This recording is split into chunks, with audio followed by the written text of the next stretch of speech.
நமக்கு ஏன் தூக்கம் வர மாட்டேங்குது? ஒருத்தனுக்கு தூக்கம் வரணும்னா அவன் எதுவுமே பண்ணாமல் இருக்கணும், ரைட்?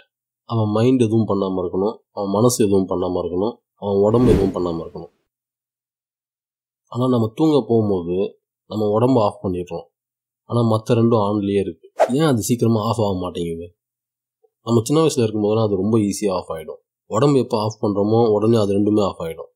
ஆனால் இப்போது உடம்பு ஆஃபை ட்ரை பண்ணால் கூட இருக்கிற மற்ற ரெண்டும் அடுத்து நம்மளை தான் ஆஃப் பண்ண போகிறாங்கன்னு சொல்லி எங்கேயாவது ஓடி போய் ஒளிஞ்சிக்குது.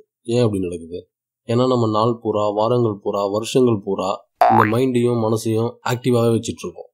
தூங்காதன்னு தலை மேலே தட்டி தட்டி பகல் பூரா சித்திரவதை பண்ணுறோம். ஆனால் நைட் ஆன உடனே சரி ஒரு 2 மணி நேரம் தூங்குன்னு சொல்லி நீங்கள் நினச்ச நேரத்துக்கு அது தூங்குன்னு சொன்னால், பழக்கப்படாத எதை செய்யாதன்னு சொல்லி சித்திரவதை பண்ணமோ அதை பண்ணுன்னு சொன்னால் சடனாக அதை எப்படி பண்ண முடியும்? அதனால் உங்கள் மைண்டும் மூளையும் எப்பயாவது தூங்கணும்னு உங்களுக்கு சிக்னல் கொடுக்கும்.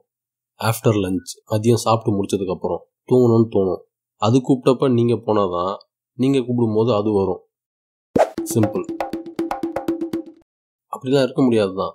ஆனால் அடிப்படையிலேயே நமக்கு சும்மா இருக்கிறது ரொம்ப பிடிக்கும். நம்ம உடம்புக்கும் மனசுக்கும் மூளைக்குமே எதுவுமே யோசிக்காமல் அமைதியாக வெறுமனே வெட்டியாக விட்டத்தை பார்த்துட்டு இருக்கிறது நமக்கு பிடிக்கும். ஒன்று நீங்கள் வேலை செய்கிறீங்க, இல்லை தூங்குறீங்க. இது ரெண்டுத்துக்கும் இடைப்பட்ட ஒரு காலம் இருக்குது. எதுவுமே பண்ணாமல் வெட்டியாக சும்மா இருக்கிறது. இந்த ஃபேஸ்க்குள்ளே நம்ம போகவே மாட்டேங்கிறோம். இந்த ஃபேஸ் தான் ரொம்ப முக்கியம் தூக்கத்துக்கு. தூக்கம் வரலங்கிறதுக்காக நம்ம பண்ண வேண்டியது புக்கு படிக்கிறதோ மெடிடேஷனோ எதுவுமே இல்லை. வெட்டியாக எதுவுமே பண்ணாமல் அமைதியாக விட்டத்தை பார்த்துட்டு உட்காந்துட்டு இருக்கிறது. ஒரு கல் மாதிரி உட்காந்துட்டு இருக்கணும். டெய்லி இது ரெகுலராக ஒரு 15 நிமிஷம் பண்ணிங்கன்னா தூக்கம் ரொம்ப ஈஸியாகவே வந்துடும். ஏன்னா நாள் பூரா நான் அப்படி தான் பண்ணிகிட்ருக்கேன். நாள் பூரா தூக்கம் வந்துக்கிட்டே இருக்குது.